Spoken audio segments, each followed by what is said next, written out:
What's up, y'all? Yeah, second episode of this Precocious Neophytes experience here. Pushing Yeah, this is ambitions. Don, Joe, and Ro. We out here. Y'all here. What up? Let's get right into this because we're not gonna keep this super long. Right. So the season's on and popping. 2 games in the books. Right. Hawks, Nets. First game, the Hawks are not an NBA team right now. Nah, they're awful, bro. We talked about that 2 weeks ago. They're awful. My Bro, they were bad. Vince Carter is an NBA starter. Bro. He's starting on that Not a team. team. They are a church. That's a fact. Like they are really bad. Yeah. So, but I mean, I had to like what I saw that game. You know, they came out, they ran, they played fast. You know, that's what you got to do when you don't have like overwhelming talent. They played hard, and they smoked them, which they should have. You know, the Hawks stink. Trae Young wasn't too impressive in that game, but I mean, he's going. shaky, bro. Yeah, because I know you was like you felt you had he has a chance at the Rookie of the Year, and you know that's still in play. But I mean, you know that's gonna happen, right? He looks real shaky, bro. I don't know. I'm not. And then that night, I'm not after that, man. I'm not sold. That night, I think the Suns and the Mavs played. And then you had Luka and DeAndre, and I think DeAndre had like 18 and 10 in his first game. Yeah, 9 and 10. Like 3 or 4 blocks. Yeah, I think he's gonna like it's gonna be a matter of numbers. Like there's gonna be a few guys who's gonna have numbers. Marvin Bagley's gonna have numbers. Bagley's gonna have numbers because Sacramento stinks. So he's right. He's gonna get a lot of opportunities. They're gonna play up tempo. They can have a lot of possessions. So he's gonna get a lot of rebounds off misses and a lot of dunks and putbacks. So he's gonna put up like 19 and like 9 this year. 99, 98. Yeah, right around there for his rookie year. And that's gonna be solid. I might be good enough to win that MVP or not MVP, that rookie of the year joint. So I feel like a lot of the rookies that are gonna be in contention they seem to be like on pretty bad teams. Yeah, all of them. Yeah, there won't be like a Jason Tatum or Ben Simmons situation. They're all pretty bad. Awful teams. So I guess it's gonna be whoever is not unless Luka turns up. Like I still think Dallas can be good enough to like make a playoff run. Yes, I was just about to say. Unless Luka turns up and does like 25 or 25 and 5 or whatever. I think it's gonna be one of those bad teams. You know, like Ayton, Phoenix, Trae Young. Phoenix may surprise niggas. Phoenix may end up like Denver a few years ago. It's like they barely make it. Like, okay, I'm here. Like, I mean, they beat Dallas. They looked good in that game too. Right. And my son Booker is the truth. Yeah, Devin Booker's the problem. Booker's the truth. Yeah, that man could shoot. But score, nigga. Yeah. That nigga gets buckets. That nigga buckets. But the Knicks, right? Okay, so the first game, I don't know what to say. What can you take from that? I mean, Tim Hardaway scored well, you know. They beat up on a bad team, but then last night they went into Brooklyn. So Brooklyn, I hear people say they feel Brooklyn is probably further along than the Knicks in their rebuilding process. I think everything outside of Porzingis would make me agree with that. Right. But I mean, they don't have a Porzingis, so I'm like, you know. But when you take that away, they have. I don't want to say sneaky talent, but they have talent that a lot of people don't really think of. Like you're like, oh, okay, this guy could play like Joe Harris, right? Freaking Harris LeVert. I mean, he could play. He looked like he about to take a step. Like this dude. But even I mean, the Knicks played hard. They defended. They had trouble scoring, which is expected. But at the end of the day, when I'm looking towards like, because we got to be thinking like to build a champion, right? And with like Tim Hardaway Jr. and Cantor, like they played well. They scored. Can't really. I hate to nitpick, but it's like when you look on the really good teams, like all these guys, like 1 through 5, they're like solid to really good two-way players. You know what I mean? Yeah, Right. and we don't Like, have that right now. right. Like, yeah, if I'm looking at the Warriors model, like go 1 through 5. I know that's like that's an outlier. Like that team is just ridiculous, but I'm gonna aspire to build 1 through 5 two-way players. And then when I look at like the Knicks, they've been starting Trey Burke, Frank, Tim Hardaway Jr., Lance Thomas, and Cantor. And you know, you look at that lineup, and I can't really call anyone in the starting lineup a really good two-way player. You know what I mean? We just don't have it. There's nobody in that lineup that can do both. It's one or the other. And At a high level, right? yeah. Okay, that's And that's the thing. Like, I hate to nitpick with like Tim and Cantor. You know, they played well, they put up numbers, but I'm watching the game yesterday, and Brooklyn's literally coming out court, and they're finding they're getting what's this dude in Brooklyn? They're big man. He's good too. The dude with the fro, I think. Yeah, what is his name? I forgot his name. That's Cantor's man, and they're literally every time down court put in Cantor in pick and roll, and it's like just food. Karis LeVert is just eating, and it's like I have, especially with Cantor, I have such like I don't know what to call it. Like sometimes I'm like, yo, get this guy off my team, and then sometimes I like his energy, I like his spirit, but it's like I can't. I like him. He don't play defense, but like that's he play hard. Like he play hard. Deal, bro. That's 50% of the game, man. Like, and I don't mind him. Like, I don't mind. Like, let's say if Cantor is he a free agent this year? Yeah, that's what he's doing. Yeah. So the problem that I have with Cantor now is like, I know he's going to demand a lot of money, and like, I don't see him as being part of the future for this team. Right, I agree with that. So you got to cut ties early, man. Just like only reason why I don't be agreeing with when you say that, because it's like you have to put a respectable and competitive product on the court. So it's like he does that for you. You know what I'm saying? Like he played really hard. Like he don't play defense. Like he was that in Utah. So it's like I'm not surprised that he don't play defense. Like you're 7 feet, be able to do something, right? So it's like, so I know that, but like I like what he did with Frank last year when LeBron tried to bully him, and he was like, "Nah, nigga, like no." Like, that. I didn't understand the backlash of like Cantor defending his teammate. Like, you know like that kind of stuff. I respect it. You know what I'm saying? He's earned his respect around here. Like this, like he holds his own weight in that regard. But like, if you don't see a future with him, and he's gonna put a monster number this year. I think he's gonna do like 17 and 11. Yeah, he could be an all-star this year, honestly. He's just because of that. So like, if you don't see a future with the guy, then he's gonna play well, and you don't want to pay him. I don't think they're sold on paying, but they would have probably offered him that extension already because he's up for an extension. So it's like, bro, there's a lot of players on the Knicks. You can say that like I don't see a future with Lance Thomas. Like I don't know why the hell we holding on to Lance Thomas. I don't see. Lance is gonna always compete, right? So like Lance is gonna always be like a mid-level guy. Maybe you pay him a little bit more. But if I can get a better player for his bread, I'm not holding up Lance Thomas. I don't think you can. Lance Thomas is going to be dirt cheap. He's going to stay dirt cheap, and he's going to always be a solid defender for you. Like, yeah, I agree. I like Lance for what he is and what he's paid. The thing, like what Joe was saying. I'm more thinking value than like talent.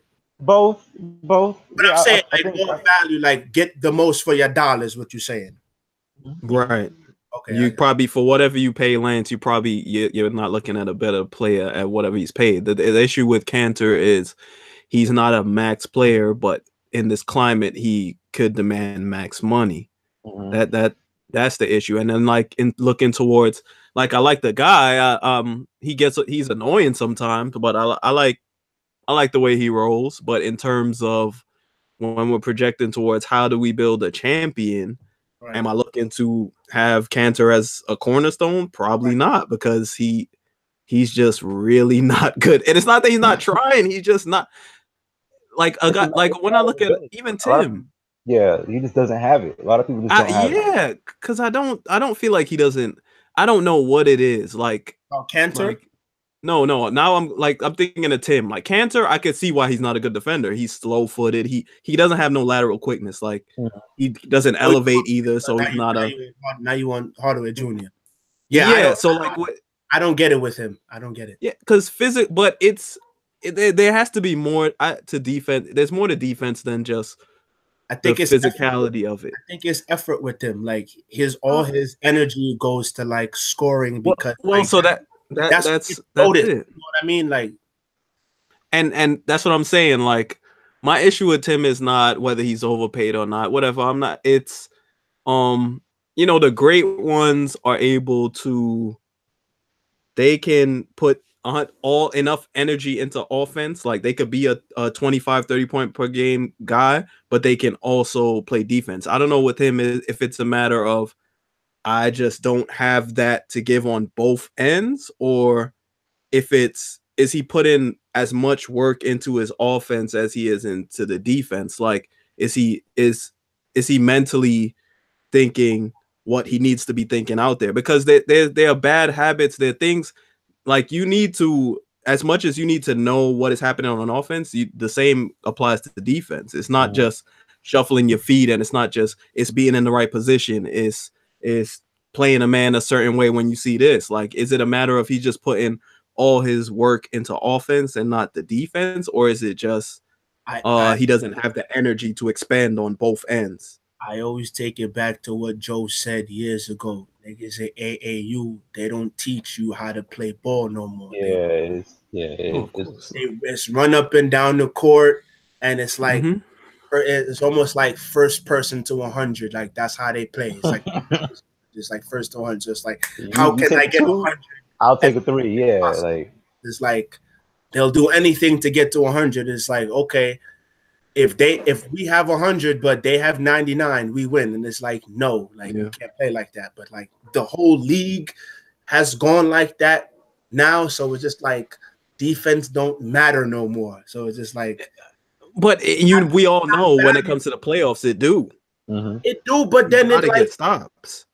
It do, but then it don't, because like I seen a Facebook post about like Houston, right? And he was like, somebody was like, Houston got torched by the Pelicans on Wednesday. I was like, I'm not surprised, because everybody was like, well, statistically, analytically, Houston was ranked 6. I'm like, bro, they were ranked 6 because they had good defensive players. So it made up for whatever deficiencies they had, but they were really not a good defensive team. Like they weren't, yeah. So now you take away Ariza, you take away Mbamute, and you add washed Carmelo Anthony at a negative defender. Right. It's like, what do you think is going to happen? And you got blown out by the Pelicans, who lost Boogie Cousins. Like, you got spanked. It wasn't even a game. So it's just like with Hardaway Jr. and the way the Knicks is going, he's trying to earn his money like a my player. Like, I have to score. I have to get. And that's the thing. And it's like he don't put that same focus on the defensive end. It's like, bro, if you get stops, you get more points. Like, and come contract and negotiation time, it's like, okay, I averaged 25 in this. It's not like they're not like, oh, your defensive efficiency rating was this and that. So I think it's a matter of like, I don't know that, like, when Tim Hardaway Jr. after a game, does he go like, man, this guy put 25 on me, like I'm kind of tight. Like, I don't know that. I think he more so was like, I scored 29, like, yeah, I'm good, you know. Like, I don't know that they think about it like that. It's like what we talked about last week, the first time we did this before we started, like striking out in baseball. Like, strikeouts don't matter. Like, you should be ashamed. They don't care. They don't care. Like, they don't care, like, bro. You said? Swinging for the fences, man. Nobody care about striking out anymore. Right, exactly. I'd be ashamed to strike out 4 times in a game, and all of them came swinging at a pitch in the dirt. Like, I'd be ashamed if Luka Baamute had a career high on me and I'm LeBron James. Like, bro, you're supposed to stop him. Like, he's not that good and he just hung 40 on you. Like, where's your pride at? There's none of that. Like, it's just, I'm going to average my 30, and if he scores 29 in the game, but we win, okay. We good, yeah. It's come playoff time, you getting torched back door, just standing around watching like a turnstile. Like, come on, like, I got no pride. Wait, hold on, 7 nights. Yeah, who is that, yo? Like, posted a pressing question right now, and the question is: long-time listener, first-time caller. Which Knick is the first to take down a starlet strip of the season? That's actually a good question, you know. It's a great question. I'm thinking. Trey Burke. No. Trey is saved, my G. Trey is married. He's on the straight and narrow now. That's even more reason. That's what That didn't make your argument. That just helped us, bro. It didn't help. Nah, the answer is definitely Ron Baker. That's definitely wrong. Ron Baker is gonna be out there. I would say he's the first, but he's in contention. Like before he got cut or something like that. Like nah, Ron Baker. Moutier is gonna be crying. He ain't get no playing time. Moutier is gonna be a starlet just sitting there, mad slump, like during the game, bro. I swear I'm a Knick, yo. Like, right. I swear I'm a Knick, please. Look how tall I am, like. Right. I'm 6'6". Look how strong I am. He don't walk in the starlets with his uniform just to prove it. Like, with the warm-ups. With the warm-up, right. With the warm-up. He gonna walk in starlets and tear away the pants.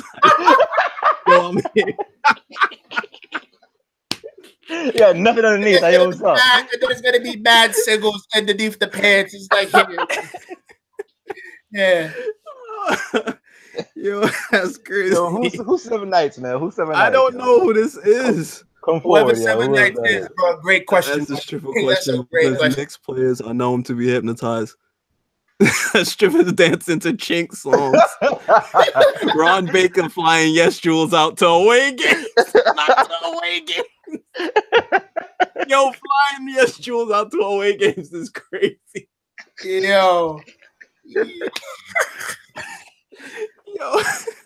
Which one of them is taking down Brittany Renner though? Like one of them you gotta pipe Brittany Renner. I stand with Cap. I stand with Cap, bro.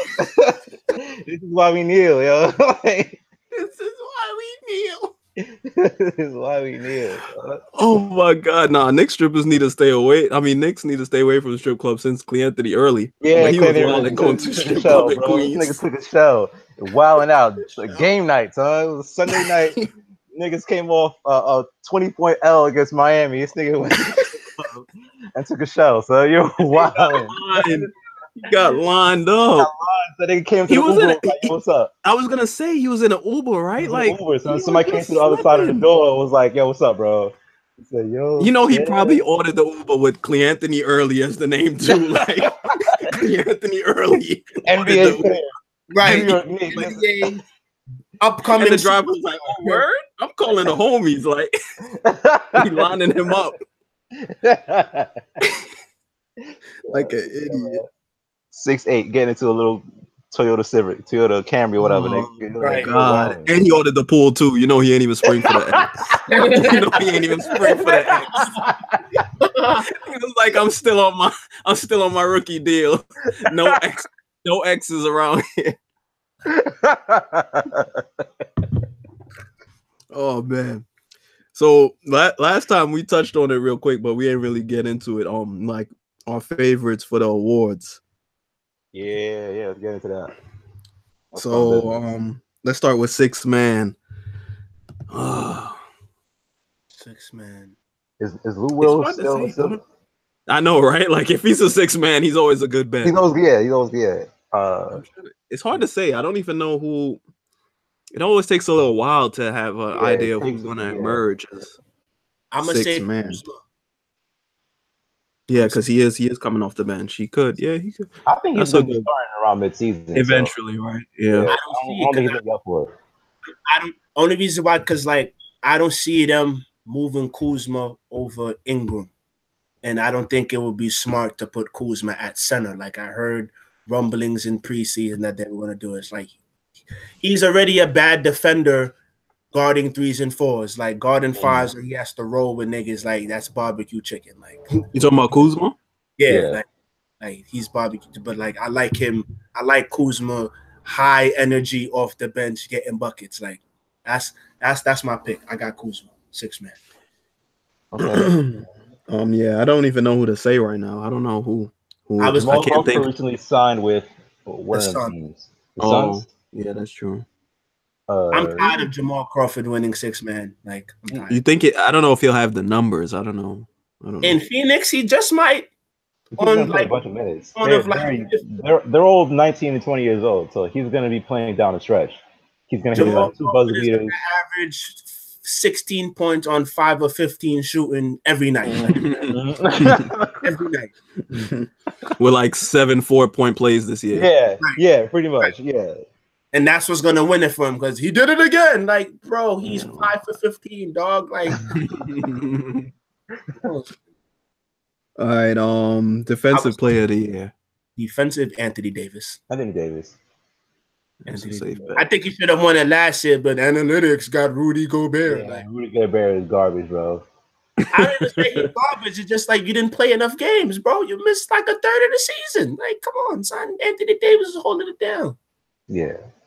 Anthony Davis might win both MVP and I was gonna say I see him being in the MVP race, and you know they don't like to give the same player the same like they're gonna violate. But he's gonna be up there for both.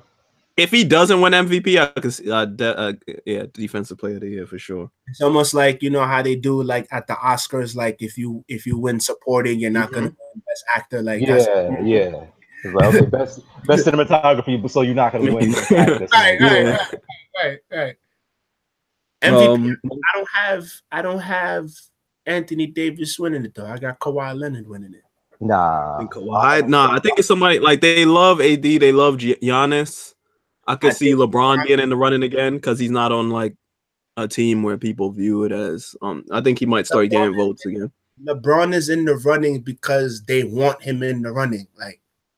And he's gonna have the numbers. He's gonna have the numbers, but it's like I never understood this whole LeBron should win MVP every year thing. Like when LeBron won MVP, he had the best record, so like it was merited. Like. Yeah, value. That's how the MVP usually awarded, unless you have like a Russ where he averages a triple-double. Like by and large, if you finish within the top 3 and you have like a great season, you're gonna get it. And I ain't got no beef with that. The problem is like ESPN and all the media outlets is like they already pushing LeBron to win it. So like any season he and the Lakers have, it's gonna like already like benefit. Okay, like they feel what's the word I'm looking for? They feel validated. Okay, he deserved it. Like no, Anthony Davis put up 40 and 20. Like bro, like he was piling on New Orleans. Or like I feel like Toronto's gonna have the best record in the East. That's why I say Kawhi Leonard. No. I think Boston's gonna win more of those easier games. Nah, they're gonna fart those games away on the road. I'm telling you. Toronto. They always have those dud games where it's like, all right, here we go. Kawhi, as much as I feel like it was a good trade for San Antonio, because I think DeRozan can hoop, and I think he'll mature with Popovich. Kawhi Leonard is clearly better than DeRozan. No, absolutely. Yeah, we all know that. I'm not taking away from that. I think they made the best deal possible. You know what I'm saying? So, like, I feel like Kawhi, because I'm watching Kawhi last night, and I'm like, because he's still a little rusty, but like the game is still there, and it's like he looks solid. He looked real solid. Right. But I can still see he look a little. I won't say rusty, but it's like he's getting his legs back. Yeah, he's figuring it out. Like it's still a brand new team he's on. Like he still has to figure out the tempo, the pace, and all that stuff. He's already had 2 double-doubles.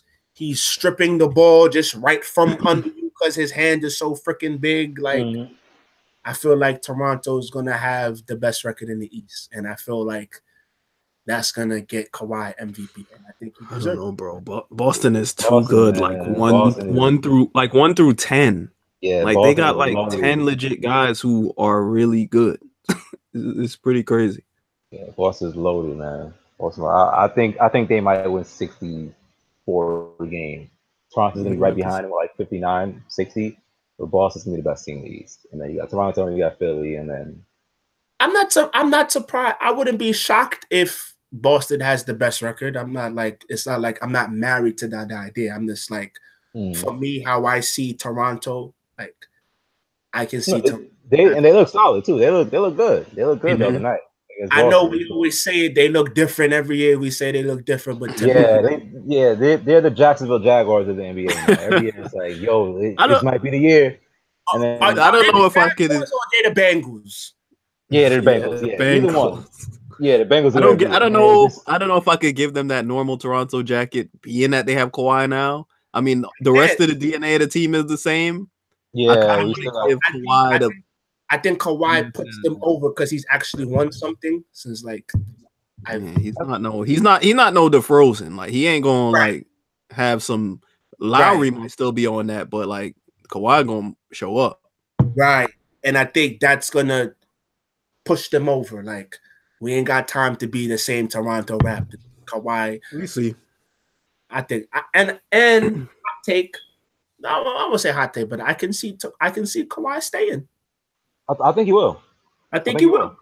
I can see Kawhi staying. Because I don't think he wants to be in LA, but I don't think he wants to play with LeBron. Nah, I don't see him leaving, bro. Because he's gonna have a good thing here in Toronto. So like, let's just say they finish top 2. He's gonna be like, all right, this is nice. He's playing with Danny Green and Lowry, and I think they like Lowry in Toronto. I think he's gonna like Lowry playing with Lowry, whatever. Lowry can play. He's just always a donut away from Weight Watchers. That's all. Yeah. and not that Kawhi has shown a propensity to care about money, but he's gonna have to pass up a lot more money. A lot.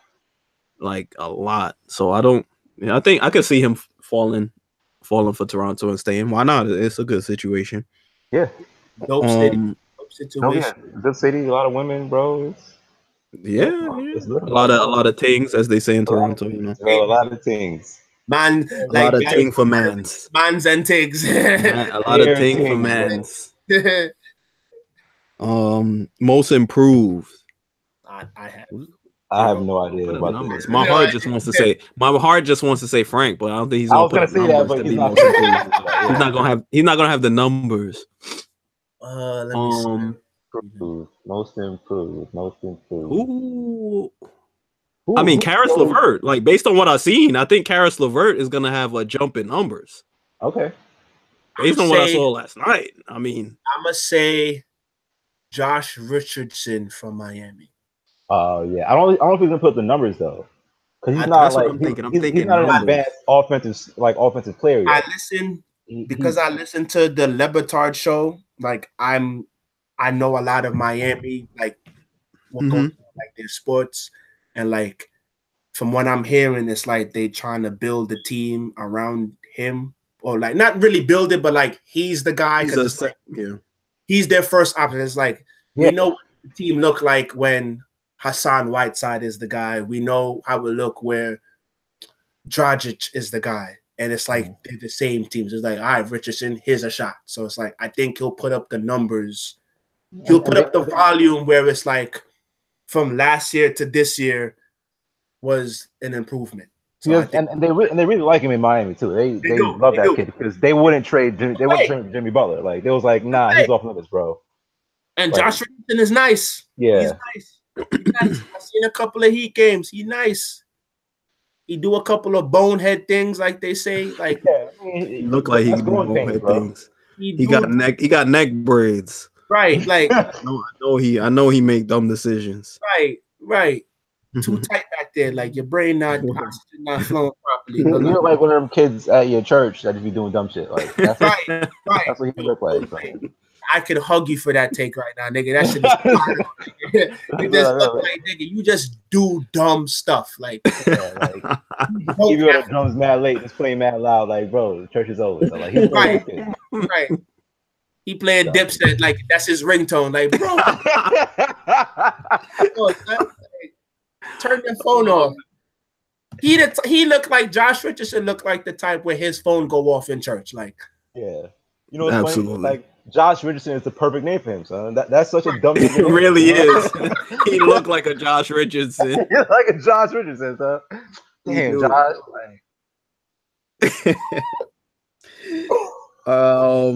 Rookie of the year. You still sticking with Trey, Joe? I'm still sticking with Trey. Yeah, I'm not backing off that stance. I think he's gonna wow people. I think he's gonna have that game where he gets 9 threes, 9 of 12, and then he's never gonna look back. It's gonna be like, oh shit, Trey could score, and then he's gonna keep doing that. He's gonna hit 4 threes one game, shoot 2 for 11 the next game, and then come back with a 5 for 7 game, whatever. He's gonna keep doing that. Those kind of games. He's probably not gonna have the best percentages, but it won't matter because that team stinks. Like, yeah, it's not gonna matter. Yeah, so he's gonna get off. He's gonna get a bunch of shots. He's gonna get a bunch of shots, bro. Yeah, I'm sticking with that. I'm sticking with that until February. If I see something different, then I'll back off. But right now, I'm sticking with Trae Young. That's my pick. Nah, nigga, this ain't no undisputed where Shannon Sharp be waffling picks, nigga. You married to Trae Young for the whole season. Hey, I'm getting it, man. I'm sticking with right here. Trae Young's my guy, bro. Go, bro. No, I'm just thinking. Like, I'm trying to remember like who were the rookies. So if I'm like split between two people, but if I'm gonna pick somebody and be married to them for the whole season, I'm gonna say Luka. I like Luka. I think DeAndre is gonna have numbers too. So like, if I had to pick someone else, that'd be it. But I just like people for whatever reason, people are still flaky on the whole Euro guy thing. Right. But like he's been like really good at every level. Like I think he's gonna be like extremely good. Extremely good. I'ma say Ayton just to pick a popular pick because I have to. I mean, that's not a bad pick. He's gonna have numbers too, I think. Like when I saw it, he had 18 and 20 and 10, and he was the jumper looked good. Like I think he's gonna do numbers, man. He's gonna do numbers. I'm gonna go chalk, as they say, and I'm gonna pick Ayton. Yeah, it's not a bad pick. He's gonna do numbers. I think he can play. So LeBron started his whole campaign in Los Angeles, right? And during the off season, I remember there was a reporter. She asked him how he would gain the Lakers fans' respect, and I think I kind of got what she was going for, but it was a bad way to ask the question because I mean, we all generally have a respect for LeBron at this point. That's kind of a silly question, but all right, bro. Deep down somewhere you respect LeBron. Deep down in there somewhere you at least have a respect for him. I'm messing with you. I love LeBron. Dude, go ahead. What I think the real question is like, if you're a Laker fan, you've been a Laker fan, right? You've been rooting for Kobe the past 20 years. And granted, LeBron and Kobe never met up in the finals or whatever, but LeBron is essentially the anti-hero to what Kobe's legacy is. Like he's always been that. Like LeBron and Kobe fans, it's never been like one guy's legacy is parallel to the other guys. And that is weird. Like I know a lot of Laker fans, they rooted against LeBron up until now. It's a weird dynamic. Like, and to not acknowledge that would be like disingenuous. But that's not the question she asked, so I get it. But like, what do y'all think about the idea of LeBron in LA? Because it's weird. It's weird to me as a guy who's always rooted for Kobe. Like I like Kobe. It is weird. Like LeBron, he has always been the anti-hero to Kobe's hero. If you're a Kobe guy, that's just what it's been. It's weird, and now I can't root for the Lakers anymore, and I always did. Like, I was like, all right, because Kobe's there, and when he left, I was like, all right, well, I'm still rooting for them to kind of like do well.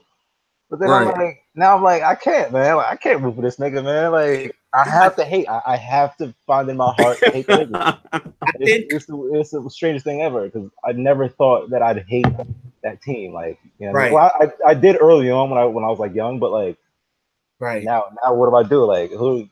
I think it's a lot of like going back to the whole LeBron Kobe thing. I think because I always talk to my boy about this because like we both Kobe fans, but we also Laker. Like I'm a Laker fan. That's my second team apart from New York. Yeah. So it's like I think where we saw Kobe we saw everything. Like we saw him shoot the air balls. We saw him with Shaq. Right. We saw him get his behind beat by Detroit. We seen the 81. We seen the 60. Like we saw everything. Like Kobe gave everything he had. We saw him play through injuries. We saw him play with the splint on his wrist. He holding up the trophy with 5. He got the cast on his finger. Like we saw everything. We saw him tore the Achilles. He walked off. He hit the free throw. Like we saw him give everything. And then you see LeBron, and it's like there was always something missing. But like you getting this praise as if like you on his level, and now you coming to the Lakers, and it's just like you're not really coming for basketball. Like you coming because like you trying to be Diddy and Hove of basketball. Like you're trying to be a mogul. And it's like, that's cool. Like get your money. Cool. But like, and it's not even like we getting LeBron in his prime. Like we getting LeBron, but because his name is LeBron, welcome. Like he gonna be making $41 million in his 20th season. Like he's gonna be washed by then, but we paying him. I don't know, bro. LeBron hasn't shown anything to make you believe LeBron that has shown signs of decline. That's why he's a turnstile. Yeah. But wash is a really, really weird word to use. It's gonna be 20 years in, bro. Father Time is undefeated, nigga. Like that. Don't lose. He don't. Father Time does not lose, and his whole game is still predicated on athleticism. Like Father Time hasn't lost yet. Father Time will never lose, bro. He never losing. The only time you beat Father Time is if you pull the Patriots kind of move. It's like, I'm going to trade you a year or two. A year early, yeah. So if you retire at the right time, like if I was Brady after he came back against Atlanta, I'm done. Drop the mic, I'm done. Like if I'm LeBron and let's say I beat Golden State this year, I'd retire. Like, fuck that. You're not going to see me at my worst. Like I did my job. Right. So I think we're gonna end up seeing LeBron at his worst, and we're not gonna be able to accept it. Like it's like with Kobe. Like Kobe was washed this final year, but because he's terrible, still held on. And Miami's gonna do the same thing with Wade. Yeah, Wade is awful. Washed, you know what I mean? It's like he's Wade, and so LeBron signed what, a 3-year deal with the fourth year option. Yeah. And LeBron is the guy at that point to opt in. He's gonna opt into the bag, of course. Right. It's like it is tough because we haven't seen any. He doesn't put in the effort defensively, but we haven't seen a slip in terms of like production offensively. It's like so it's like it's hard to say what will wash LeBron even look like. Like if wash LeBron better than a lot of people. Yeah, it probably won't be worth 40 million, but it'll probably be pretty good. Pretty good. Wash LeBron is still pretty good. He's gonna be pretty good, but it's like I don't see like niggas just beefing about Kobe getting what he's like. It's the Lakers' job to offer him a smart contract. Like he's coming off an Achilles at 34. I'm not offering you a $48 million extension. And if I'm Kobe, I'm not turning down $48 million. Oh, you're giving me this? Bet. Congratulations, I'm a Laker. Like, it's your job to offer me a good contract. I'm not giving you money. I'm not giving you money back. No. I'm not giving you no hometown discount. Like, no. Offer me a solid contract and I'm good. So, like, I guess kind of going back to the whole LeBron a Laker thing, it's like I think most Laker fans and most Kobe fans don't feel that LeBron's move is genuinely mostly about basketball. There's like an agenda. But it's just weird regardless. Like if I'm thinking back to like to me it feels like if they don't have that many, they don't have the same amount of head-to-heads. But like if Reggie Miller came to the Knicks, like in those days, I'd be like, what? This is weird. Like it'd feel weird. It's weird to not acknowledge that. It's like, see, like that's different because they had like a rivalry. Like Yeah, but we all know what it is. As fandom, there's always been a Kobe LeBron rivalry as far as fandom. We all know they had a bunch of like Christmas Day games. We know there hasn't been, because of the difference in conference, there was never the meetup in the finals. But we know that Kobe and LeBron are like, we know they're always pitted against each other. Every time someone's spitting out a LeBron stat, if it's not in connection to Jordan, it's in connection to Kobe. We know that those guys are like, Laker fans there's not many Laker fans we could probably point to that were like rooting to LeBron outside. I like how we're Knicks fans, but we rooted for Kobe. We like Kobe. That was not a thing with like LeBron fans and Kobe fans. There is awareness to it. And I get that we've kind of like, in today's day and age with basketball, it's just like players are like, they've kind of taken control and they're like, we're just doing what we want. Like with KD going to the Warriors, LeBron going to the Heat, like that's kind of out the window.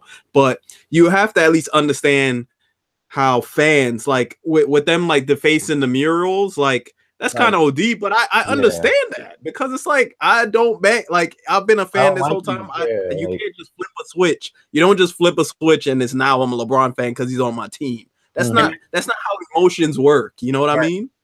And I think it's a lot too, like people are already, it's bad enough, like you said, Kobe and LeBron are always like pinned against each other, but it's like, now that if you listen to most people on ESPN or most sports shows, most of them take LeBron over Kobe just because statistically, like, yes, he's better shooter. So like most people pick him over Kobe. So that you already have that going for you before Lakers. Now he's a Laker. It's like, oh, he's definitely better than Kobe. It's like, whoa, slow down. Like Kobe gave it the hell up for the Lakers. LeBron, you ain't doing nothing yet. Like, and I think that's what probably rubs most guys like Joe and you, Donald, and even me, like, and most Laker fans. Like, I think that's what rubs them the wrong way the most. Like, let him earn it. Like, it took a while for Melo to earn a Knick. You know what I mean? Like, remember the Easter game where like Melo came out the gate wilding, the Knicks came out the gate wilding, and then Chicago came back, and then Melo hit the tie shot, and then Melo hit the three to win it. He was like, "This is like." I think to me, that's what made him a Knick. Like, he gave it up that night. You know what I'm saying? But like even Melo in New York, he from New York. Like, it took a while for you to earn it. And even Kobe, like, it took a while for him to earn a Laker. Shaq, it took a while. Like, with LeBron, it's just like, oh, he's a Laker. Vote him as like the greatest Laker ever. Right, like, slow down. And it's like, it's the Lakers. It's not like he went to like a team with no history, like the Bobcats, like the Hornets, you know. Like, this is the Lakers. This is a storied franchise, in like sports, you voted him ahead of Mad Lakers. Like, you voted him ahead of Magic, Kareem, Elgin Baylor, Jerry West, and like, in a vacuum, in a vacuum, I'll be that guy to be like, okay, LeBron, I get it. You could say LeBron is a better player than those guys, but you can't say, oh, he's the best Laker ever just because he's here now. And you have to acknowledge the weirdness. I feel like I wouldn't expect LeBron to be like, yeah, you know, I understand fans. Like, it is kind of weird. I wouldn't expect that from him, but I personally would like for him to do that. Like, of course it's weird. Like, we're nobody's an idiot here. You don't just act like people are dumb and it's like, oh, he wants to be here, so we should just bow at the altar of King James because he wants to be here. Like, no, it's weird. You're not invested as much because he's not a fan. He's a player, and this is his job, and he's here to play ball. And once he sees I'm putting everything out there on the floor and I've committed to 4 years, that I should be celebrated. But as a fan, there is that weirdness because I'm not, as a Laker fan, I'm not a LeBron James fan. I'm a fan of LeBron James now because I am a Laker fan. You know, like, I have to accept that. I even talked to somebody today and she was like, yeah, you know, it's kind of weird. She's basically saying that it's weird, like, but I'm a Laker fan, so you know, I gotta. I'll take it. That's it. I'm rooting for LeBron now. But to not acknowledge it is just it's. I wish players would just be more real sometimes, you know, like. But you got to be like diplomatic though. Like they're trained, like they're media trained to do that kind of stuff. Like play dumb, be diplomatic, be diplomatic. Like, well, yeah, I'm here to play and win games. It's like you know what's going on. Like we know what's going on. Like you're in the league. You see, like you run into Lakers all the time. Like he's gonna meet a lot of Lakers. Like so he knows. Like he knows the history of that team. So it's like, don't lie, of bro. Course, like, yes, you're right. LeBron knows the history. He knows. LeBron knows basketball history. He knows why this is weird. That's why I would just love for him to say, like, I don't see what there is to lose. Like, athletes lie about everything, so I don't expect him to come out and be like, they lie about everything. So I don't expect him to come out and be like, yeah, I don't want the fans to put too much pressure. Just like, hey, let's win games. He's gonna be like, nah, I'm here for basketball. Knowing what's behind him, like, okay, knowing what everybody is implying. So it's like, bro, I know, I'm watching it, I'm seeing it. Like stupid show, The Shop, like, it's not going to be good. Like, it's not going to be good. You tried a game show, that shit was trash. Like, we know Jason Whitlock is a raging hater. Like, we understand that, but he was dead right about the sipping wine in the barbershop. Yeah, bro. like who does that, bro? Like he was dead right. Because when I saw it, I was like, what is this? And then Joe, I think he was like, yo, he got a white guy lining him up. Like, come on, what is this? Like, you got white bubbles. Like, nah. Come on, bro. Yo, where is this shop taking place, bro? I used to live in California. We didn't go to white barbers, bro. Like, come on, bro. Nah. Where's the shop that Drake is rolling up wearing Zoom Generation 1s? Drake wore LeBrons to go talk to LeBron. Right. Is this a joke, bro? Like, right. What is this? Yo. And then on top of that, bro, LeBron, let's be real. That's not your hair, dog. Like, yeah, come on, you got a lot of your hair, nigga. We've legit been watching like I legit been watching LeBron play basketball for 20 years. Nigga was in high school. I was watching him play. I watched him play in summertime, in AAU, and all that shit. We were watching LeBron for a long time. That is not your hair, bro. You're not lying to us, man. You know you, Ron. Right? You just shave your head, dog. Just go ahead. Niggas pull up to the show with a brand new hairline. So I was like, come on. The thing is, he has multiple hairlines for like different occasions. Yeah, like, he got the semi-formal. He got the church banquet. He got the movie. He got the movie raw hairline because his Jordan train wreck was sharp, right? I was like, what is this? But that's incredible to me. I was like Elon Musk just went out and bought a hairline. It's like LeBron got money. Like, how has he not? You would think he'd be able to figure it out the cop a new hairline thing. Like, I don't think he wants to make it look too obvious because it's gonna be like, come on, bro. So he's like doing stuff like he got the fade. It's all faded in up here, like. And then he has a little ball spot behind him, like like a patch of grass, bro. Like he's on that Beijing, son. He's on that. But when you look up like what is it, finasteride, or I don't know what the pharmaceutical name of it is. Like when you look up the first symptoms, it works, but the first symptom of it is like impotence. So it's like, okay, I get why niggas is bald now, because nobody's not trying to have their joint not work. Like, I get it. I'll be all right. Nigga. I'm gonna work this bald.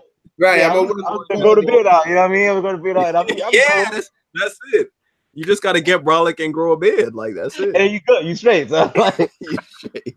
Wait, all right. Wait. 7 nights. 7 nights is back with the question though. He said, "Who's coming to the Knicks next year?" Nobody.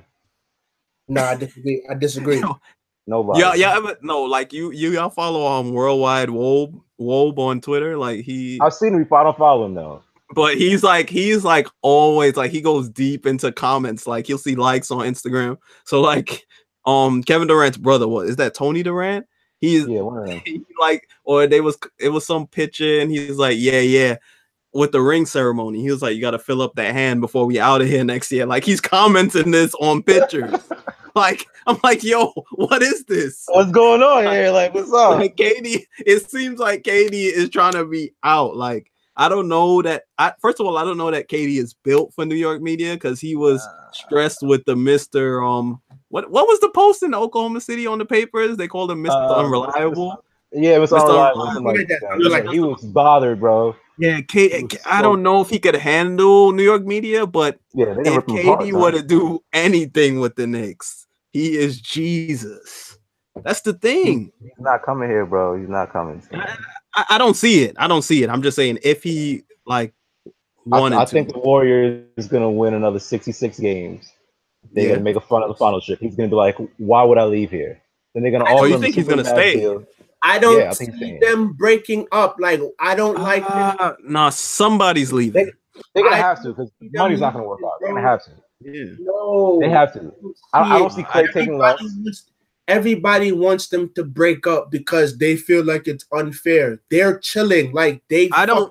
Why I think Kate? I think either KD or Clay. I think either KD or Clay is definitely leaving. Like I think more so Clay, but I think KD cares too much about what people think to stay. Like he cares about the narrative. Like, oh, your ring isn't really valid because you're warrior. He cares about that stuff. He's like I don't know why, but he does. So I think he could leave. I think Clay is like if KD doesn't leave, Clay is definitely gone. I think I agree with that. I was just about to say that. I think of the two. Of the five, I can see because you got the Boogie in there. Because I think if Golden State would Boogie's contract, Boogie's gone. Yeah, I think if they offer him a good contract, he'd stay. Especially if Durant or Clay leave. That's what if one of those guys leave, then he can. That's what I'm saying. But like of the two of them, I more think to agree with you. I think Durant leave. I just don't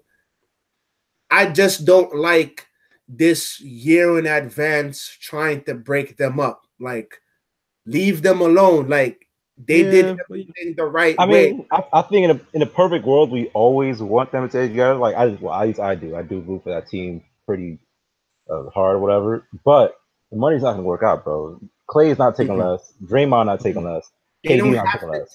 They don't have to take less. You can't pay for. Yeah, somebody does, bro. Somebody does.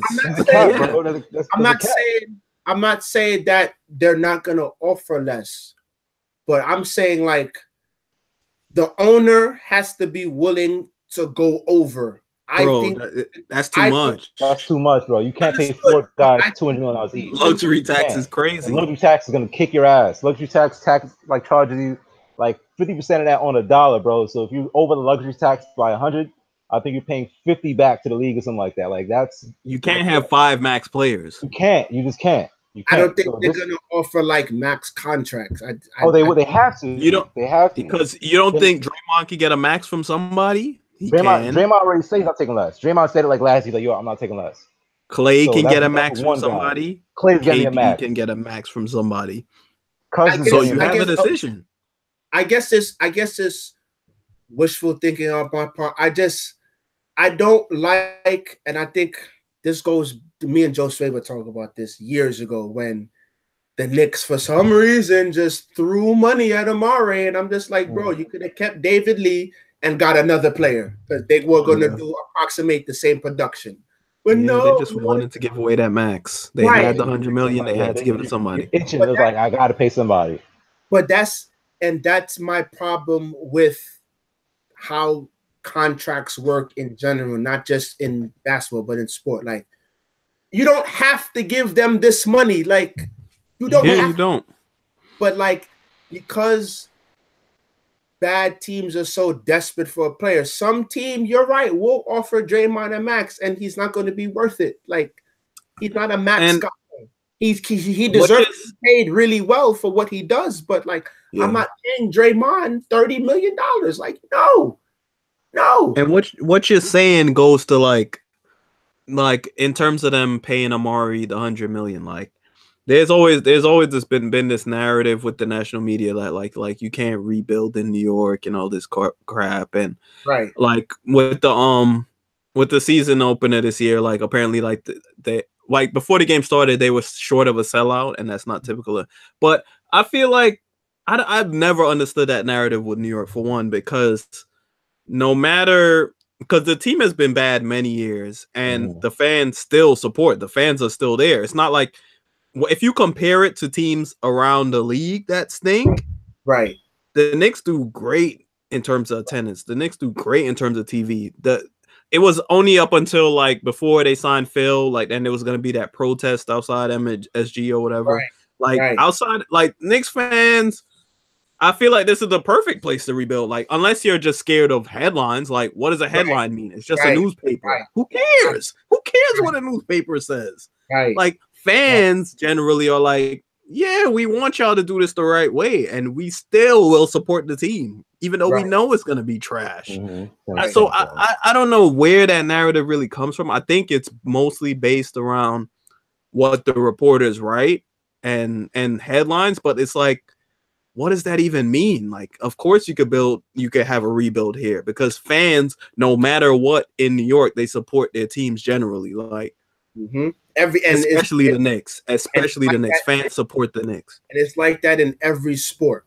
Like we will. I mean, the Mets have been trash, still got fans. The Jets have been trash, still got fans. The Yankees, were bad for a couple of years. You know what I'm saying? So it's like, and then so I hate that narrative. I hate it. It's lazy and it doesn't make any sense. Why? Like, you can't rebuild in New York. Why? Because they want to win it now. The Knicks haven't won since we've been in the playoffs a couple times, but the Knicks haven't been in the final since 90. What is that? 99? 99. Yeah. And it's like, yeah, you go to the Garden. You haven't come crazy. Yeah, I hate that narrative. I hate that narrative. It doesn't make any sense. It's a media-driven narrative because it's like they want no one really believes it. It's just people keep saying it and it becomes a talking point. Yeah, like, it has to be true because everybody keeps saying it, but it's like we want the team to rebuild. Like we've wanted it since '99. Like we wanted it for 20 years now, but everybody keeps believing. Oh well, somebody's gonna be mad if we rebuild now. We have to win now, and it's like, who's gonna be mad? I want to meet that person who's gonna be pissed off that we drafted well and we didn't trade. We didn't for fucking Steve Francis or whatever. You know what I mean? Like, we didn't throw money at Joakim Noah. Like, you know what I mean? No one's gonna be mad at that. Like, we don't mind not winning for a while. No one. We haven't won anyway, and we're still watching. Like, so that's what I'm saying. Like, everybody's watching a season where they know the team is not gonna be good. Yeah, the Knicks are terrible. So it's like, but we keep watching. So it's like someone's lying. You know what I mean? Like, and attendance is fine compared to other garbage teams. Attendance is more than fine. James Dolan's pockets are not hurting. Yeah, his pockets are straight. Straight, bro. I hate that narrative. I don't understand it. It's the wish it would die.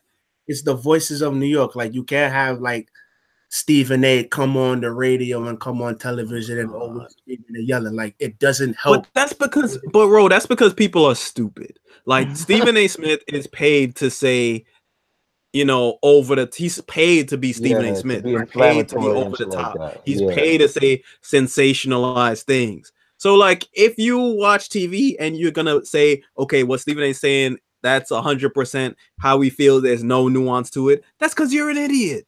You know what I mean? Like, he's paid to do that.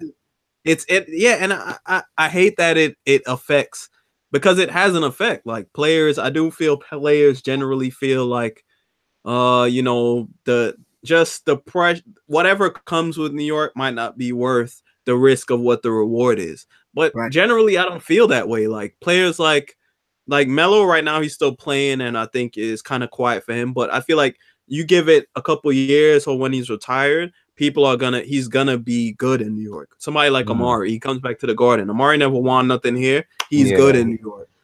Standing ovation, Patrick. People treat Patrick like he's like 100-time NBA champion.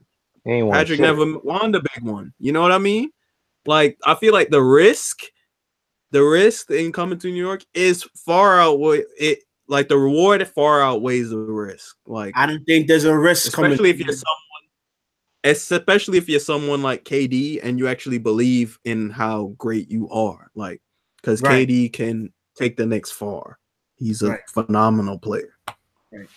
I just don't see him coming to a bad team. Yeah, I don't see it either. I don't know if he's not built like that. Yeah, I don't think he wants to do that again. He played with that team.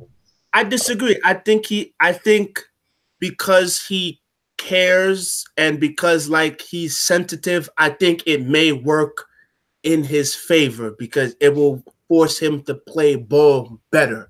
Like I mean, everybody wants to be part of that reclamation project. It's like, all right, well, this team was horrible until I got here, but I don't see the point in that. He's 30 already. So if we're talking about a guy like like CJ McCollum or a young 25-year-old superstar, budding superstar, Ben Simmons, whoever, and you bring them here, it's like, okay, you can win here. KD's 30, you know what I mean? Like, he has no reason to prove anything anymore. I think KD might be more, if he's going to leave, he might go somewhere that's like closer. He won't go somewhere that's as far as New York, like to a championship. Yeah, he'll go to somewhere like Washington, or he'll go play for Minnesota, whoever who can compete pretty closely, but they would need to put him over the top. Like that's the kind or of be super cuck and go back to OKC. He ain't that super. He ain't that much of a cuck. No. That's cuck not some flex. Hell no. But I think he cares. He cares so much. Nah, I think he burned that bridge, man. Yeah, he burned it. No, because when LeBron left Cleveland, we saw what happened. LeBron was born in Cleveland, bro. I don't think LeBron. I know, but they loved KD in Oklahoma City. They loved that guy. I don't think LeBron burned the bridge. I just felt like Rashawn Dan Gilbert, the owner of Fathead, changed the price of LeBron Fatheads to the year Benedict Arnold was born. No, but he wrote the letter like LeBron was a slave who left the plantation. They burned his jersey. Like, no. If anybody could come back, right? But I don't think KD had a little less. I don't think LeBron did that. I think Dan Gilbert kind of burned the bridge. But fans were mad. Fans were very mad. But I think fans, that whole thing, I don't blame Dan Gilbert for being upset because I think LeBron he did while out the road. He did too much. No, he did too much with the letter. I'm not disputing that. But my whole thing with the LeBron thing is, bro, tell Dan Gilbert before you tell the fucking world. Yeah, of course. LeBron was at fault in ways. He didn't do it. Even the whole production of it was, in hindsight, I'm sure he might have done I don't care about the TV show because it went to Boys and Girls Club. I don't give a damn about that. You played for Cleveland and you met with Cleveland. If you're not going to play for them and you're not sure, but you know for damn sure you're not playing for the Cavs, give Dan Gilbert a call, nigga. Say, yo, I'm not coming to Cleveland, or like, I'm not coming back, and end amicably.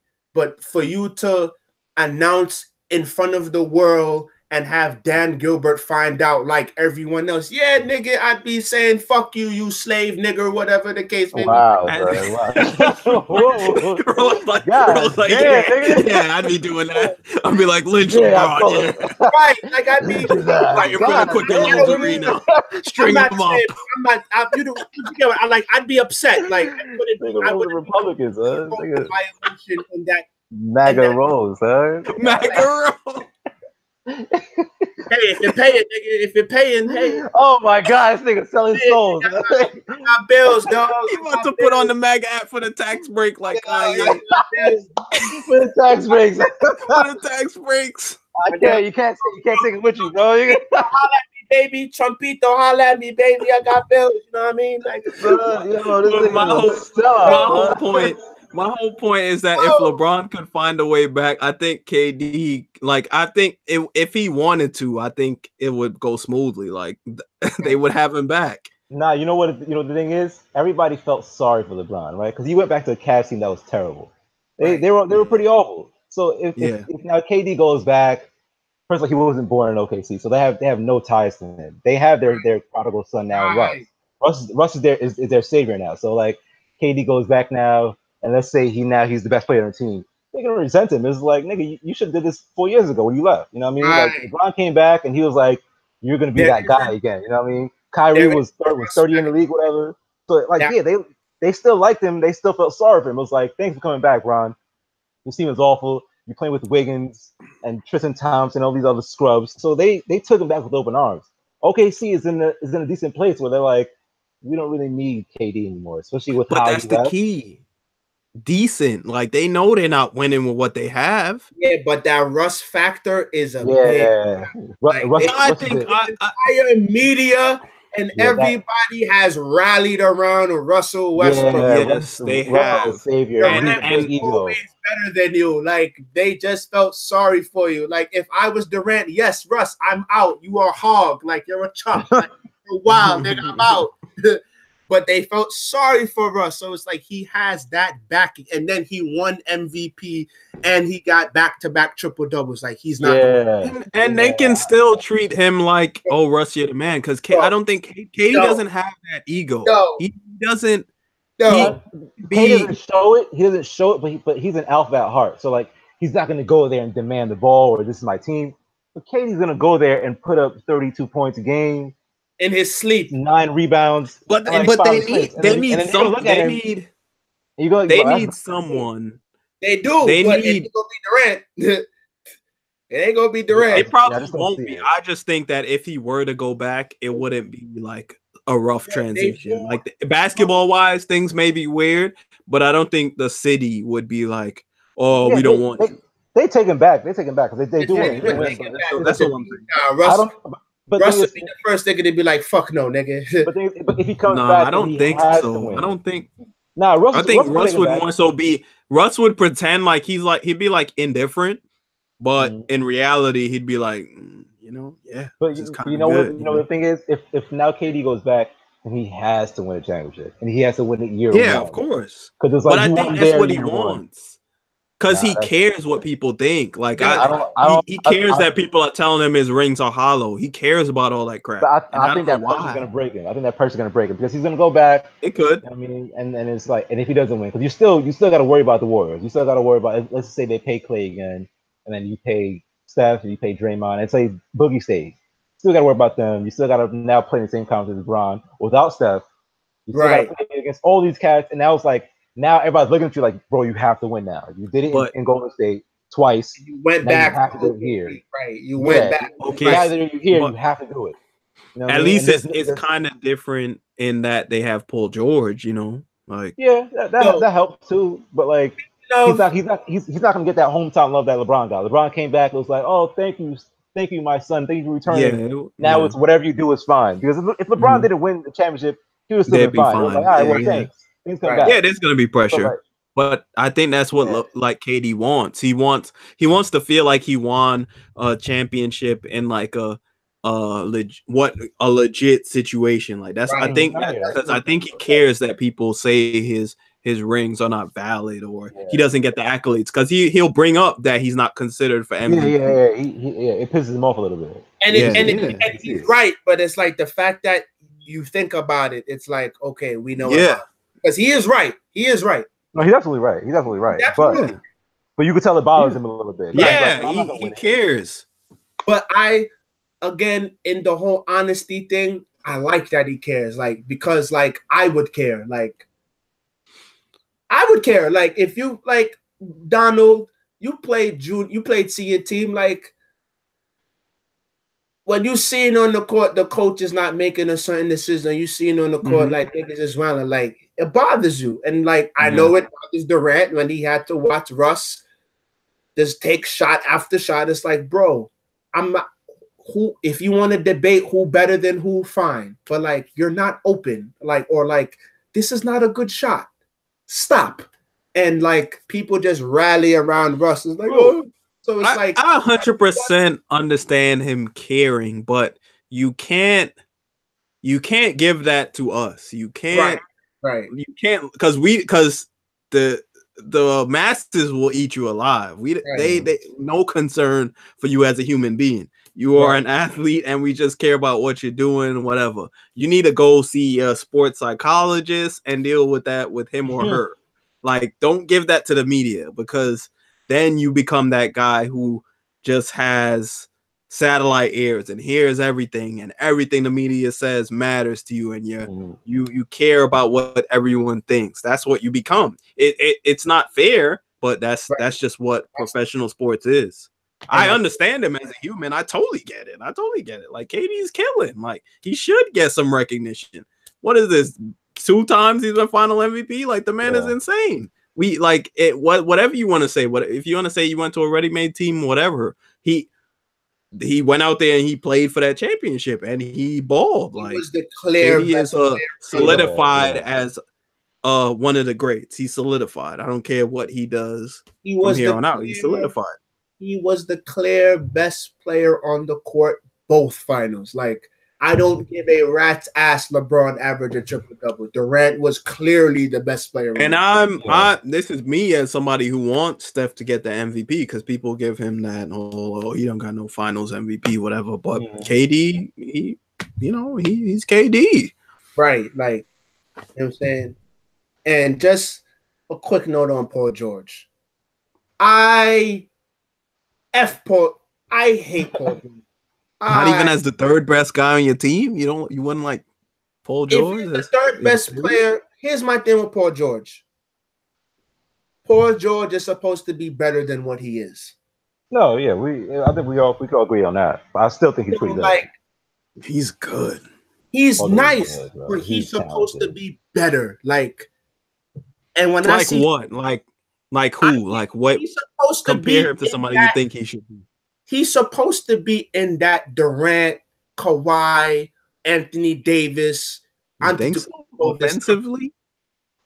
I agree with like the face you made, because when it was about Melo and Paul George, it's like Melo's better than you, bro. Like, I never had a doubt in my mind because it went back to like Joe Sway was saying on Twitter all the time. It's like, well, Paul George plays better defense, but bro, you have to score, and he's clearly better than you at that. In their primes, when Melo was in his prime, he was a better player. And I do kind of agree that you think Paul George should be in that class, but he's like a notch below those guys. That's pretty damn good. Like, he's pretty good, but like when I watch Jimmy Butler play, Jimmy Butler better than him, in my opinion. Jimmy Butler is a better player. And I hate to be, I hate to do this. I hate to be like the judge of like heart and like character and all that shit. But Jimmy Butler does have that extra gear where he plays harder than anybody else. Where he's like gonna like break his nose, to, like catch like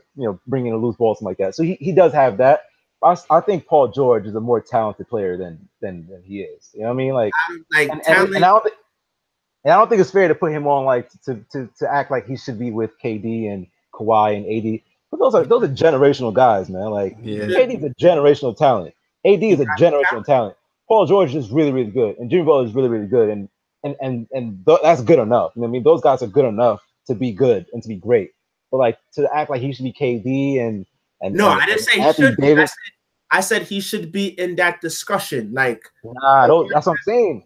KD is a generational talent, bro. Yeah. Like, we're only gonna have one KD. I've seen 7 Paul Georges come out in the NBA already, and they've all been good. You know what I mean? And that's not a problem. I've seen one AD come out. I've seen one Steph. I've seen one LeBron. So it's not really fair to like okay, Paul George, you should be that guy, because those guys come out once every 20 years. You know what I mean? It's cliche, and I don't like cliche, and I don't like the whole droning, boring cliche stuff, but it's 100% right.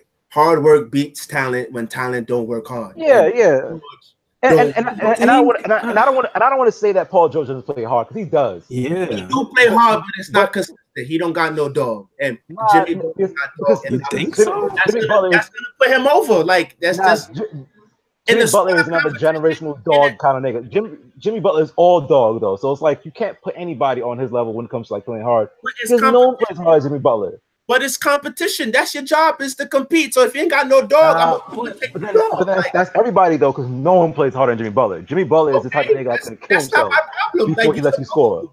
You're supposed to. Jimmy Butler is another nigga that his mentality is that dog kind of shit. No one else has in the NBA. Him, Tony Allen. Him and Russ have it. Russ, yeah, it's 2 guys in the NBA that can do that. That can like. That's a problem, bro. That's a problem. That's not a problem. That's just. And I'm gonna hold you to it. Like, your job is to. No. That in itself, like that, having that dog in you, that's a talent in itself. Like, that's something that. Not everybody's born with that stuff. Like, you could. So. Like, you develop. So you think you feel that like that is what holds Paul George back? Yes. Offensively, yes, it's obvious. Offensively, yes, because it's like I'm watching you. Like I watched the Golden State game, and I'm seeing him just settle for taking a three, and I'm like, bro, you're 6'9", you got handle, you got size. Take a step in, get to the rack. Like, I'd rather you take contact and miss than just stand out and bail out on a three. Like that's a waste of talent to me. Like, play ball. And Jimmy Butler is gonna work. Like, and Paul George is a hell of a defender. Like, Paul George plays that defense. I love Paul George on defense. But it's just like, bro, work hard. Like, you're bailing yourself. It's like I don't like when players bail out the defense. And like, I do it when I play ball a lot of times. Like, I get lazy. Like, I'll settle for a jumper because like I'm tired. I don't feel like going in the basket and taking a punishment. You know what I mean? So like, I understand it, but like, now I'm paying you $28-30 million. Okay, now I need you to go take the punishment because I'm paying you enough money where you can take care of yourself. Like, poor little old me, Ro.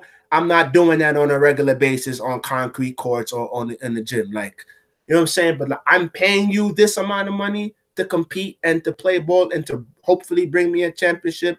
I'm supposed to see you give it up. And when I see Jimmy Butler, whatever area he lacks talent-wise, he makes sure he works hard and he gives max effort, where it's like, okay, LeBron might be better than me, but like, I'm not afraid of LeBron. Like, he can hang with him. And when I see Paul George play, he don't got that. Like, I'm gonna watch for that because I never really felt like Paul George's issue was effort, but I'm gonna look out for that. He settles for just like why would you shoot that? Like, he just come down. Like, it happened a couple of times. It's like, okay, Golden State hit a three, and it's like, okay, Paul George took it upon himself to be the one to match the three. It's like, you didn't have to do that. Like, get a good bucket. I think that scheme, as well as with Paul George, that's been to me. It's been like he's been like that in India too, and that's why I'm saying, like, I feel like some of those things were, to me, I felt like some of those things were ability. Like, I don't view Paul George as a guy with like a crazy first step, like crazy off the bounce. Like, it's good for his size, right? But I felt like he can't necessarily just beat someone off the dribble at will. Like, he doesn't have the tightest handle. He can handle the ball, but right, doesn't have the ball on the string like a tall. And to me, like, size. But I don't know, like, because I feel like he must be working. But I don't know if it's like you just have a ceiling based on what your physical tools are. I don't know.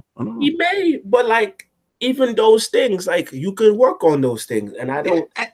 That's my thing. I feel like, because I'll see players like, and when you see based on what they show and what they put on social media, it's like, yo, this guy's been working on his handle OD. But then when you see him in game, you're like, yo, that doesn't look as tight as it probably should. But it's like you feel like he must have been working on it. So I kind of feel like, yeah, busting it and working, like, that does something. But there's some things are also like a part of who you are and natural. Like, I feel like, yeah, Kyrie Irving probably worked on his handle like crazy, but it's also has to do with his size, and there's certain like just things that you're born with that help you to just have that crazy skill. And like, playing on the courts in New Jersey, like, his dad used to just take him out and run street reps. So, you know what I mean? Like, just pick up games. Like, that matters. Right. So like, with Paul George, I don't know. It could be exactly what you're saying. But when I've seen him, I've always felt like there's just a ceiling, just a limit to what he can physically do at his size. And I don't mind him because he is a two-way player. Like, he guards, he plays defense. Yeah, I feel like there's something left to be desired offensively, but he gives it up defensively. He does. I don't know. I just feel like he's supposed to be, because he showed flashes in Miami, was going at it. Like, remember when him and LeBron was going at it, and George had the dunk, and then LeBron hit the shot, and then adapt each other. I was like, to me, that felt like respect. Like, good luck in my G. Like, you recognize game, and I like to see that. Like, it wasn't no Paul George, my man. With him, yeah. With him, he's not a 1 or a 2. I think he's in a good situation. He's your third best player. And that's and to me, that's why I felt like the Melo thing in OKC didn't work, because I felt like he should have been the 3 and Melo should have been the 2, but because Billy Donovan is not really coaching them, and because the NBA has gone to like where baseball is, where like the manager is no longer needed, and also the way the league is, and it's just threes and layups and dunks like that. That Melo's affects the way Melo plays the game. Yeah, right. Melo's game is kind of like a dinosaur. You know what I mean? It's like Paul George kind of fits that. So and to me, that's why I feel like Paul George should be better, because it's like he came in the situation. His game fits in the style of play right now, but it's like you should have been working on other parts of your game before that. If you get what I'm trying to say, like when I watch Blake Griffin, like when I watch Blake Griffin now, you're washed, bro. And you're washed because you didn't work on your game when you had the athleticism. Now you have no more, or now you don't have the same athleticism, and you don't play the same. Like, you know what I mean? It's tough. That's the thing with all that. It's like I don't know how to call it, because I feel like these guys they must work hard. There's certain guys where I feel like maybe they could do more, because when you hear about other pro athletes, like when you hear about like Kobe's work ethic, you're like, yo, this guy is eat, sleep, breathe basketball. Ain't no time for nothing else. He's putting in mad work. And yeah, probably these guys can put in more work, but it's hard. I don't know, it's hard for us to know because we're not there. But so I feel like a part of it is hard work, and a part of it is just what you have, working with what you have. But even with the Kobe thing, like what I respected about him was like, okay, he broke things on his shooting hand. He taught himself how to dribble and shoot with the cast on. Like, you know what I mean? Like, he was taking left-hand jumpers when he messed up. That's what I'm saying. Like, he taught himself how to do that. It's like we were talking about the first time, like baseball in the shift. If you're a left-handed batter and the entire defense is playing to your side, go the other way. Like, they're giving it to you. Like the NBA now, like they're giving you mid-range jumpers. Like it's threes and layups, and the mid-range game is wide open. Work on your mid-range. Like it's true. And it's also a matter of hard work meeting talent. Like I feel like there are certain guys like Shaq. Let's say Shaq could work on his jump shot all he wants, but if him and Steph Curry put in the same amount of work, Steph is still gonna have a better jump shot. You know what I mean? Right. Like so, it's like I do feel like people do have ceilings. So it's like I don't know. It's hard to say. I don't even know how much this guy is working on this per se, based on just what he's blessed with, his talent, his physical makeup. I don't know. It's hard. Some guys, they have super long arms. That's tough. That kind of messes with their jumper. Like they have big hands. Like you ever held a small ball and tried to shoot it? It feels weird. So it's like when you have huge hands, it's like the ball is kind of, whereas a guy with smaller hands or more normal hands, it's easier to shoot the ball. So there's so many variables. Like I don't even know. I could see where you say like, Paul George just don't got that dog like somebody else. Like I could see that, but I'm gonna look out for it more. I don't know. It's hard to say what it is. It's hard to say. I do think he's a 3. I think he's your third best player, not your second. So let me ask you about Karl Anthony Towns. How do you feel about what they said about that? Based on what I see, like I do feel he leaves a lot to be desired defensively. Like he could give it up a lot more on the defensive end. And I also feel that is a function of his physical makeup. Maybe he needs to switch up his body some. Like retain the strength while also being more able to move laterally and elevate quickly. I don't think he's physically gifted to be like a real presence interiorly. I don't think he has that right now. Maybe he should work on becoming, even if he may, let's say he gives up a little bit of what he has offensively and puts that towards being like really good defensively. I think that would go a long way. And I it seems like it's also a mentality thing. Like Jimmy Butler be talking about these guys be playing like video games and this. I don't know what kind of work Karl Anthony Towns is putting. I don't know. I'm not there, but I could totally see where if I'm a guy like Jimmy Butler and all I'm doing is watching film and trying to get better, and this guy has time for video games, that would upset me. I get that. Like, I mean, and I could totally see where that might be the case. You know, Karl Anthony Towns is a young guy. Maybe he's not trying to focus on basketball 24/7, you know? So I don't know. I don't think you have to do it because I don't think Jimmy Butler focuses on basketball too. Because I see him, I follow him on IG. 24, I think it's like 23. He seems like that type of guy who's like. I just think like he works really hard and he takes. I think what it goes back to kind of like what you were saying about Hardaway. It's like a pride thing. Like Jimmy Butler takes pride in his craft, so like he takes pride in his game. I think that's where it comes down to. Like, say what you want about LeBron, but I see LeBron, he takes pride in his craft and he takes pride in his game.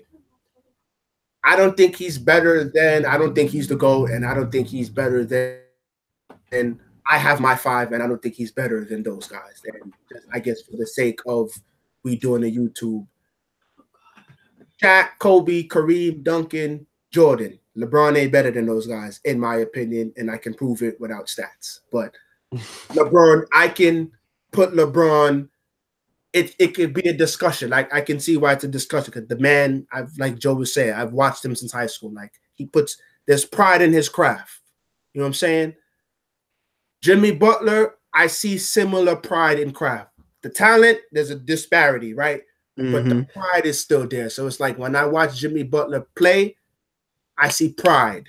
When I see Karl Anthony Towns play, I just see I'm happy to be here. Like, you know what I mean? Like, I averaged 20 and 10 tonight. Let's go. Like, yeah, he's like, really talented. I don't know if he's just floating on the talent. Right, I don't know.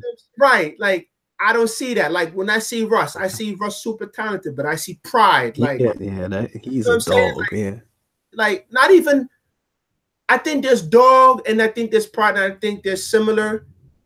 And I would say they probably are the same, but it's just like I don't see, like, I see pride on Paul George's defense, but like his offense is very like, you know what I mean? Like, even like Melo later on, like there was a pride in Melo being bully ball, and over the years it was just like, I got a jump shot, so I'm just gonna take these jump shots. It's just like, bro, like you a bully, nigga, like bully ball. You know what I mean?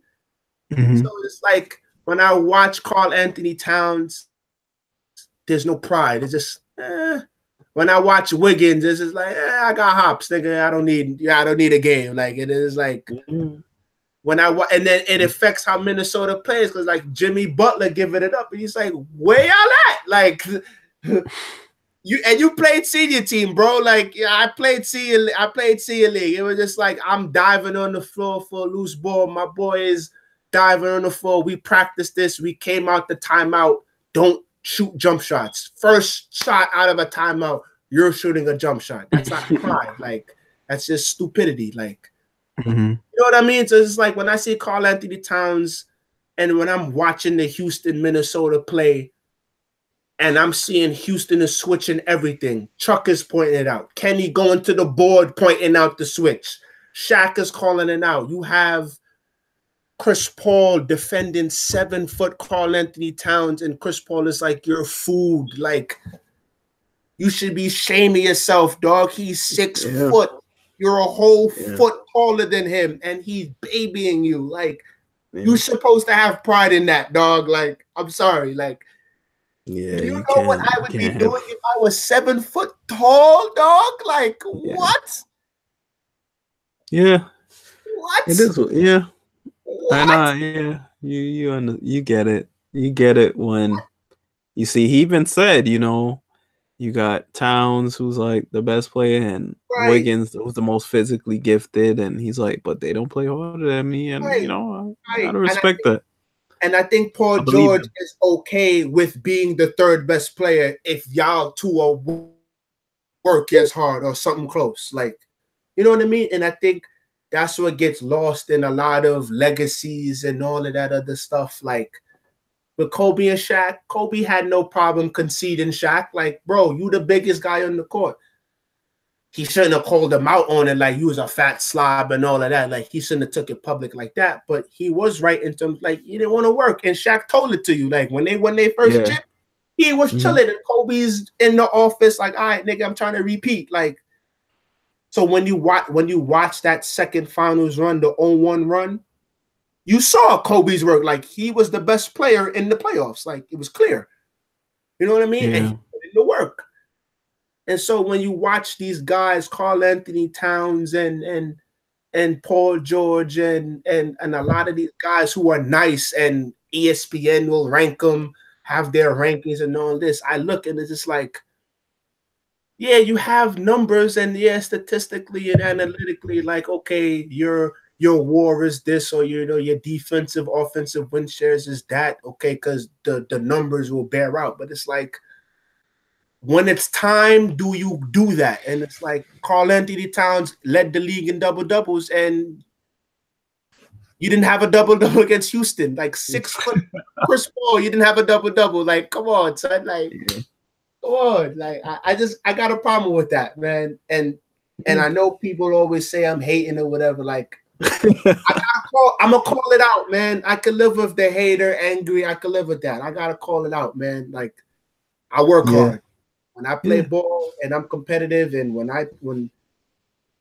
I'm paying you this amount of money to compete, like your job is to compete. That's the job. Like you got to compete, man. You don't have to have the Kobe dog, the Jordan dog. You don't even have to have the Russell Westbrook, Jimmy Butler dog. But there got to be some type of pride. Like my coach always said, it makes no sense if you score 45 if you give up 40. Like, you know what I mean? And I just feel like there's a lot of that in the NBA. Now it's okay. And because now everyone is a legit superstar and everyone is like making their money and get your money and max content, it's like it's okay. And it's like, it's not okay. I can't accept that. As a fan of the game, I can't accept that. So like when I watch Karl Anthony Towns and I watch Paul George, it's like, you're lacking something, and I'm paying you to not lack anything. Like, I'm paying you good money not to lack nothing, nigga. Like, I need you to bring it for me. And they're not doing it, and I don't respect that. And I don't respect the public caping of it. Like, he works, like, give me more. Like, I want my money's worth, and I don't feel like I get my money's worth for most of these guys. When I watch Kawhi Leonard, that's why he's my vote for MVP. Like, I see effort.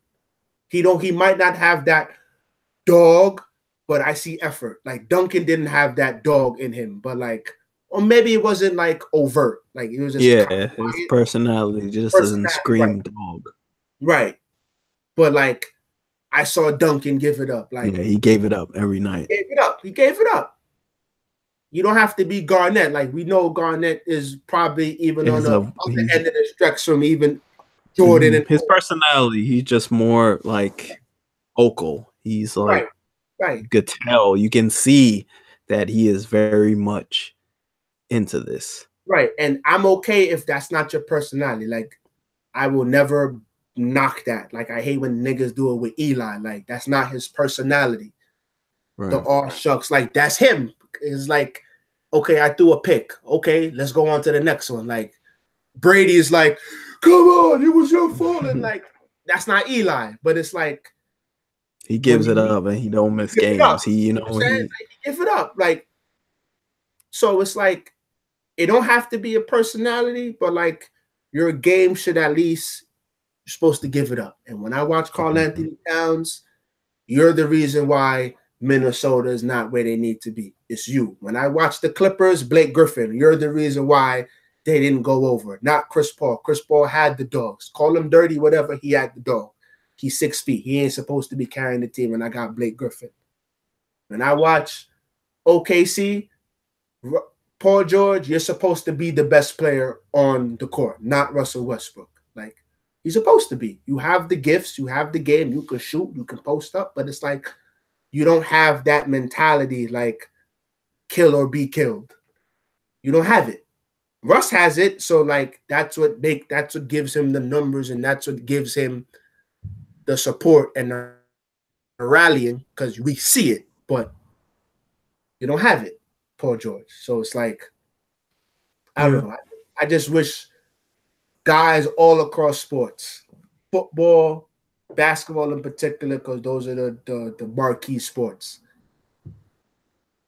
give it up. Like, I'm paying you 40 mil, 30 mil, 25 mil. Give it up, nigga. Like, give it up. Yeah. Don't hold nothing back, nigga. Like, give it up every night. And to me, that's fair, bro. I don't ask so much, nigga. Just give it up. Like, and I can respect if you don't win, you gave it up. Like when LeBron lost the first year to Golden State, when all his mans went down, but it was 4-2. I was like, salute, my nigga. Like, gave it up. Like, I respect that. I respect that. Like, not that they need my respect or anything, just watching the game. Like, I'll respect you and I'll acknowledge, like, okay, you need a better team because you gave it up. But, like, if you didn't give it up and the rest of them just watch you, like, where you at, nigga? Like, you can't come crying, I need a better team. Like, where was your effort? Like, where you diving on the floor? Where you settling for a screen where you know what I mean? Like, right. Yeah, I feel you. So we're gonna continue this next time. You got anything else you want to add before we out of here?